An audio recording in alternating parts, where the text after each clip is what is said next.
आज के इस क्लास में हम लोग एलसी और एलसीआर परिपथ के लिए सूत्र का निगमन करेंगे बेटा। तो देखें, आपका जो टॉपिक है बेटा, जब परिपथ में प्रेरकत्व यल तथा धारिता शीश किस क्रम में हो, श्रेणी क्रम में हो। इसके पहले बेटा हम लोग एलआर और सीआर सर्किट के बारे में पढ़ चुके हैं। तो क्या करेंगे कि इसमें यदि प्रेरकत्व यल जो आपका हो कि एक कुंडली, प्रेरकत्व यल की एक कुंडली तथा धारिता सी एक दूसरे से किस क्रम में जुड़े हैं बेटा, श्रेणी क्रम में जोड़ते हुए एक वाह जो विद्युत स्रोत है आपका V equal V naught sine omega T से क्या कर देते हैं, जोड़ देते हैं। तो ये क्या है आपका प्रेरकत्व L है और ये क्या है आपका धारिता C। सपोज करिए यहाँ से यहाँ तक आपका प्रेरकत्व क्या है, L है, और यहाँ से यहाँ तक आपकी धारिता क्या है बेटा, ये C है, धारिता C है। और यहाँ पर जो वह विद्युत स्रोत होगा तो वो क्या होगा, V equal V naught sine क्या हो जाएगा बेटा, ओमेगा टी।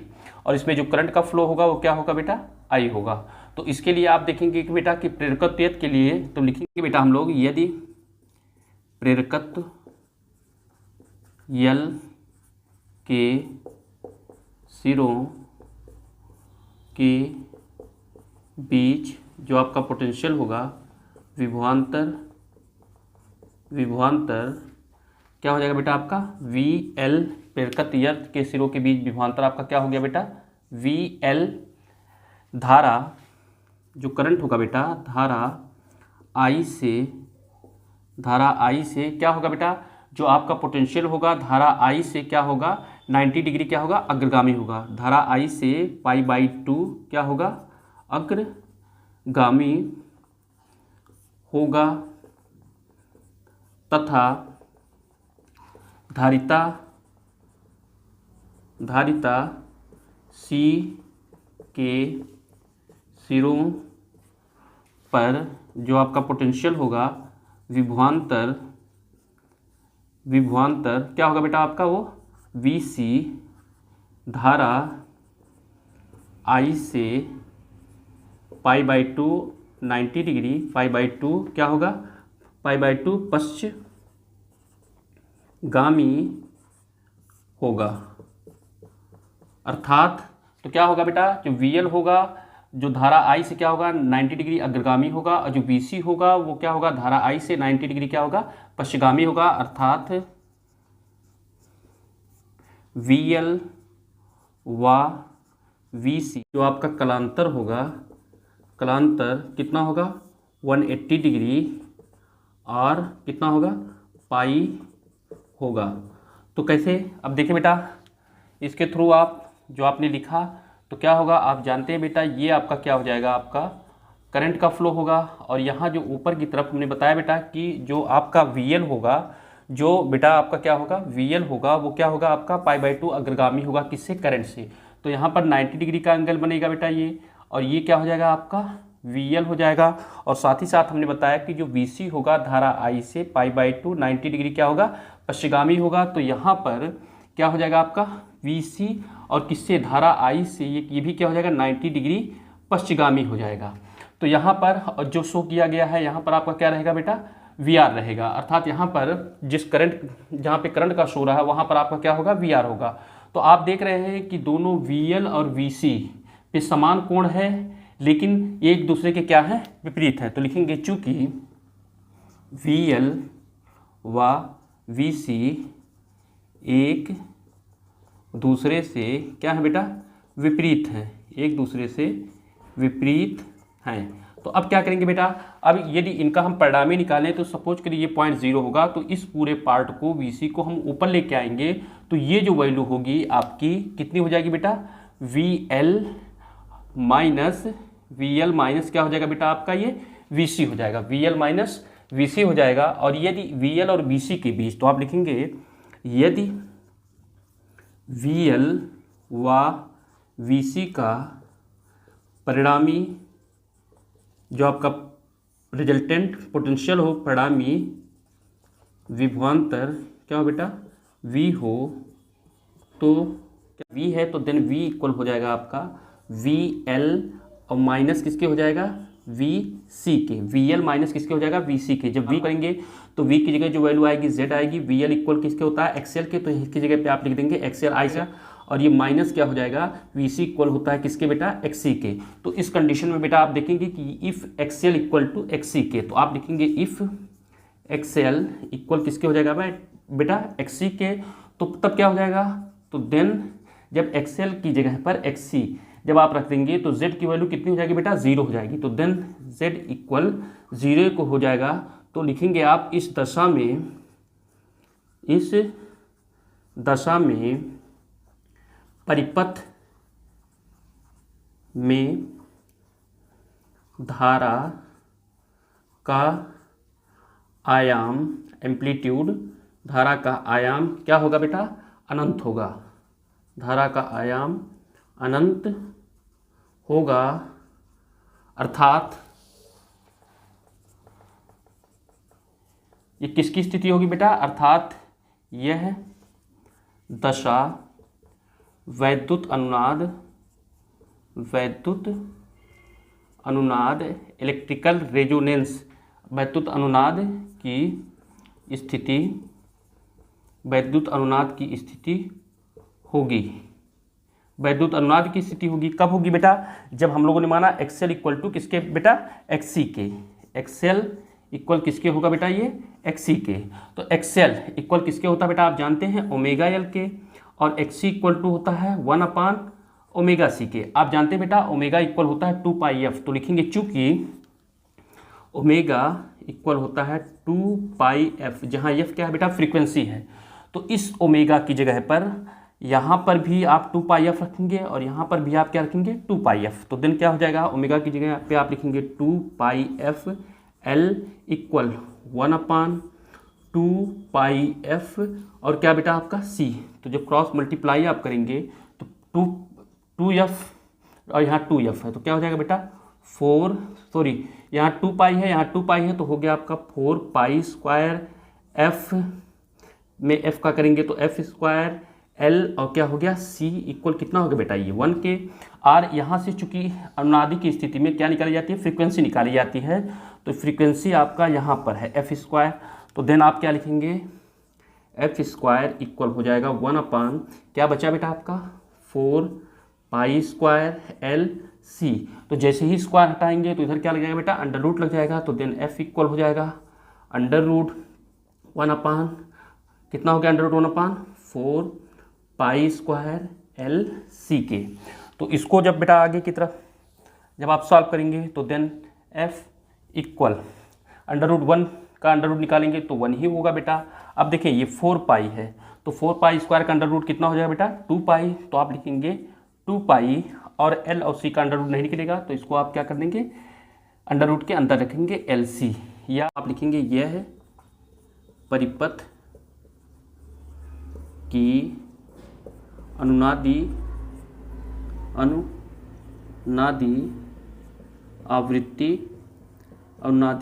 आवृत्ति इंग्लिश में बेटा लिखेंगे रेजोनेंट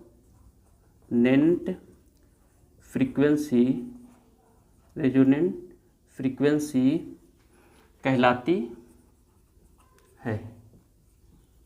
तो ये जब हम लोग बेटा किसकी एलसी सर्किट के बारे में जब दोनों को हम श्रेणी क्रम में जोड़ते हैं तो वहाँ पर एफ की वैल्यू आती है 1/2 pi under root L C, और यही जो फार्मूला आएगा ये किस उस पर रहेगा, अनुनादी आवृत्ति या रेजोनेंट फ्रीक्वेंसी कहलाती है।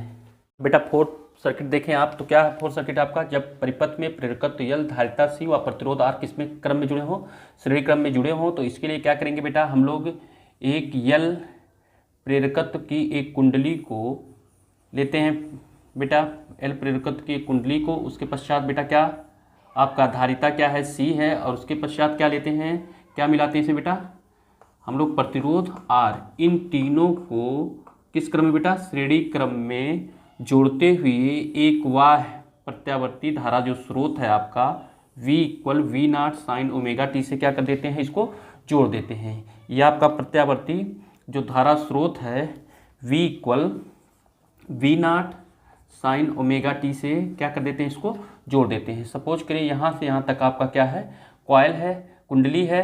तो यहाँ पर बेटा ये आपका हो जाएगा L, और यहाँ से यहाँ तक आपका क्या है, धारिता है, तो ये हो जाएगा बेटा आपका C, और यहाँ से यहाँ तक आपका क्या है, ये प्रतिरोध, ये हो जाएगा कैपिटल R।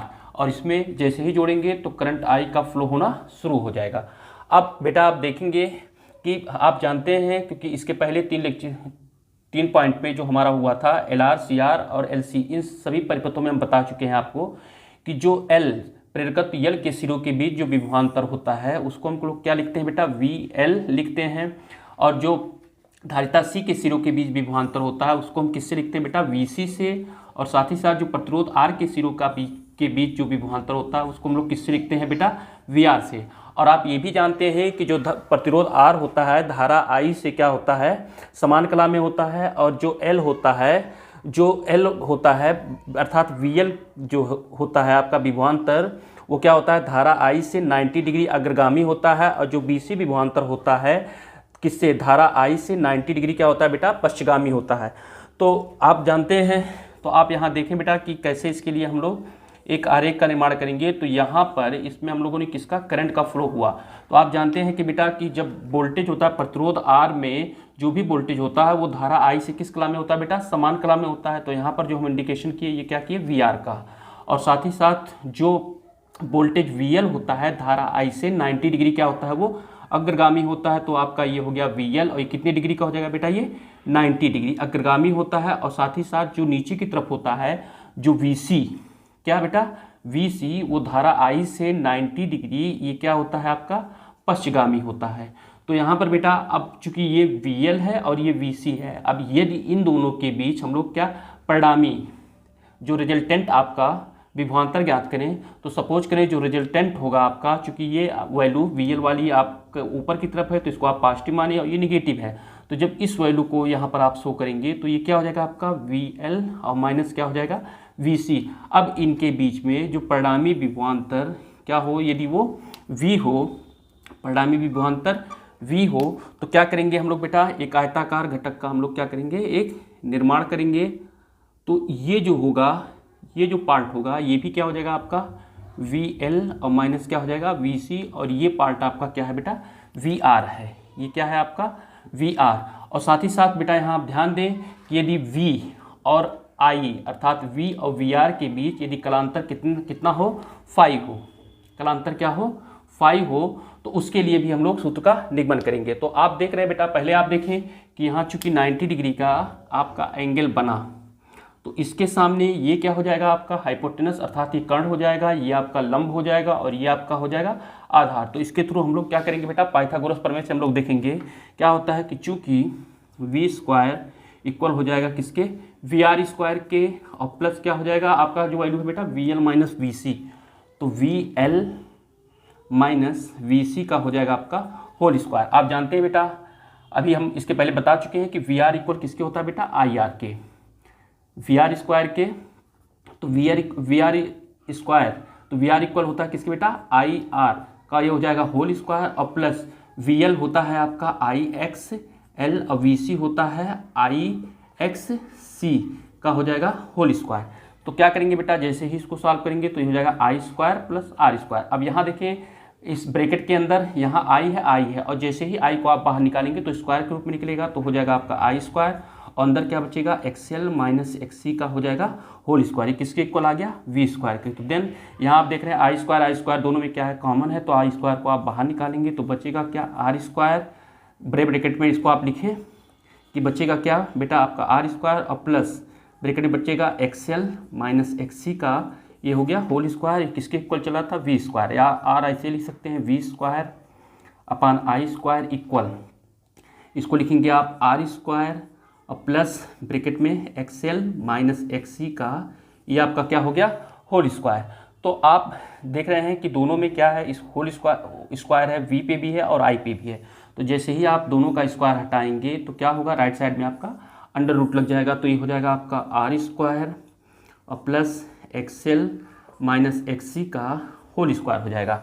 अब आप जानते हैं बेटा, ओम के नियम से तुलना करने पर राइट साइड में आपको पता चलता है कि जैसे ही ओम के नियम से तुलना करेंगे तो V/N प्रभावी प्रतिरोध है, और जो कि किसके कारण, LCR के कारण है, तो इसे प्रतिरोध ना कहकर बल्कि प्रतिबाधा Z कहते हैं। तो देन Z इक्वल हो जाएगा under root R square plus XL minus XC का होल स्क्वायर। और आप जानते हैं बेटा कि चूंकि आपको पता है, हम इस पिछले लेक्चर में हम बता चुके हैं कि एक्सएल इक्वल किसके होता है बेटा, एक्सएल इक्वल होता है किसके, ओमेगा एल के, और एक्ससी इक्वल होता है 1 ओमेगा सी के। तो अब क्या करेंगे, इस एक्सएल और एक्ससी की जगह पर वैल्यू को हम लोग क्या कर देंगे, जो वैल्यू है उसको पुट कर देंगे। तो देन क्या हो जाएगा आपका z इक्वल, अंडर रूट में था, अंडर रूट में आप लिखेंगे r² प्लस इस एक्सएल की जगह पे क्या रखेंगे बेटा आप, ओमेगा एल, माइनस एक्ससी की जगह पे रखेंगे आप 1 ओमेगा सी का होल स्क्वायर हो गया। तो ये क्या हो गया बेटा, प्रतिबाधा के लिए हम लोगों ने क्या किया, सूत्र का निगमन किया। प्रतिबाधा के लिए ये फार्मूला होगा बेटा।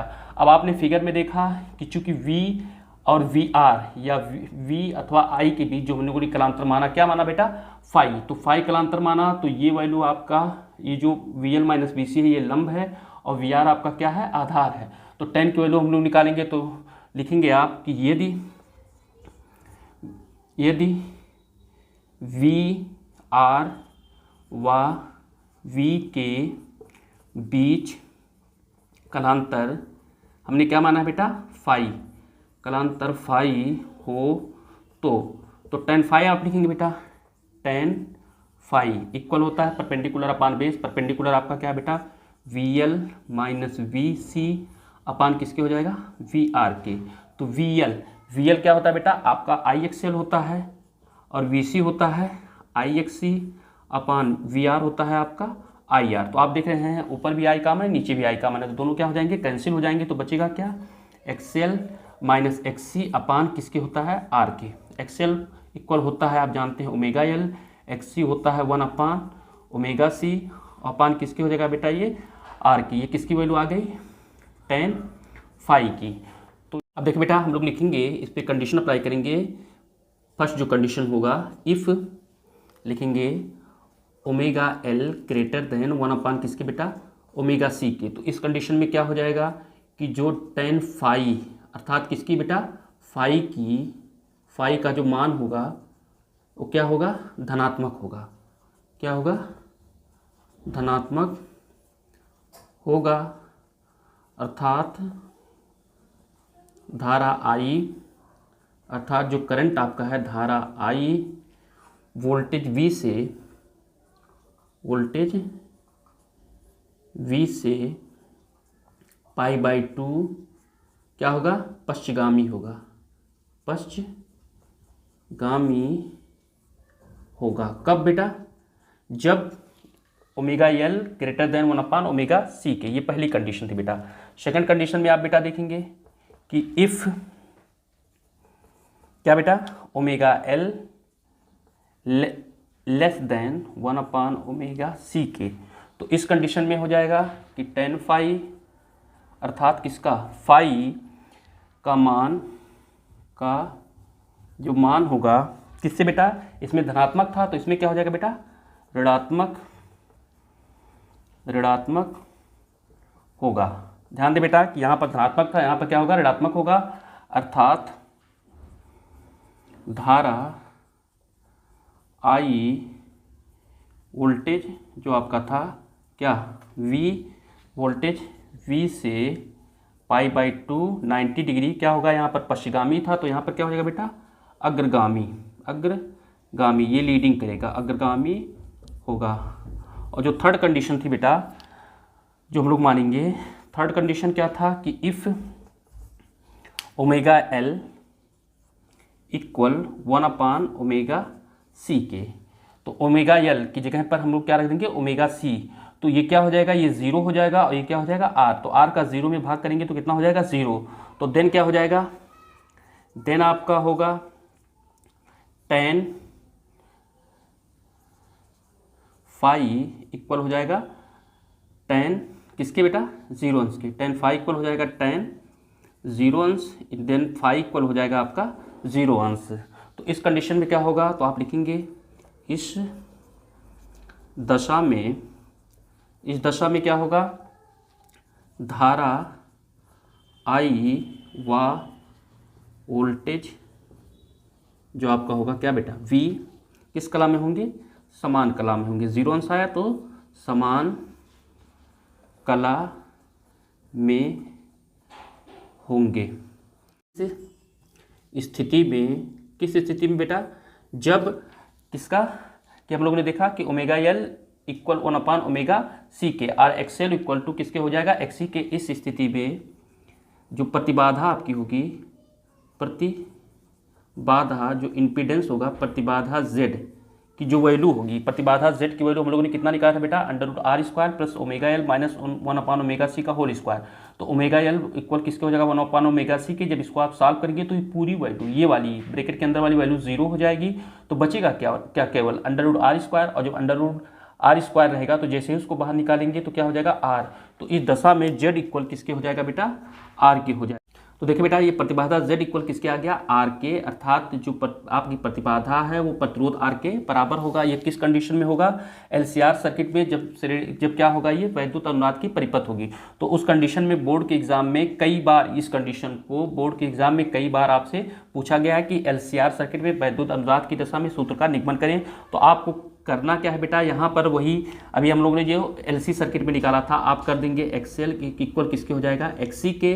तो XL इक्वल किसके होता है बेटा, ओमेगा एल के। XC इक्वल होता है 1/ओमेगा सी के। और ऐसे आप कह सकते हैं ओमेगा² LC इक्वल हो जाएगा 1 के, और ओमेगा² इक्वल हो जाएगा 1/LC के। और जब इसको आप बेटा सॉल्व करेंगे तो ओमेगा इक्वल होता है 2πf के। तो जब इसका करेंगे तो 2πf का ये हो जाएगा आपका होल स्क्वायर इक्वल 1/ किसके हो जाएगा, LC के।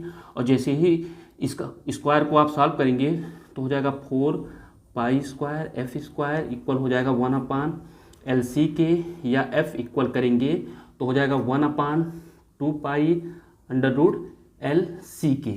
तो ये LCR परिपथ के लिए कब कंडीशन ये हुआ बेटा, जब हमने देखा कि ओमेगा एल इक्वल 1/ओमेगा सी के होगा, तो जो प्रतिबाधा आया वो प्रतिरोध के बराबर हो गया। तो ये क्या हो जाएगा, वैद्युत अनुनाद की दशा होगी। और उस कंडीशन में जो हम लोगों ने फ्रीक्वेंसी निकाला, जो आपका एम्पलीट्यूड होगा वो क्या होगा, मैक्सिमम होगा, जिसकी वैल्यू आएगी 1/2π √LC। तो बेटा हम लोगों ने LC और LCR परिपथ के लिए सूत्र का निगमन किया, साथ ही साथ LCR परिपथ में अनुनादी परिपथ के लिए भी हम लोगों ने सूत्र का निगमन किया। Thank you.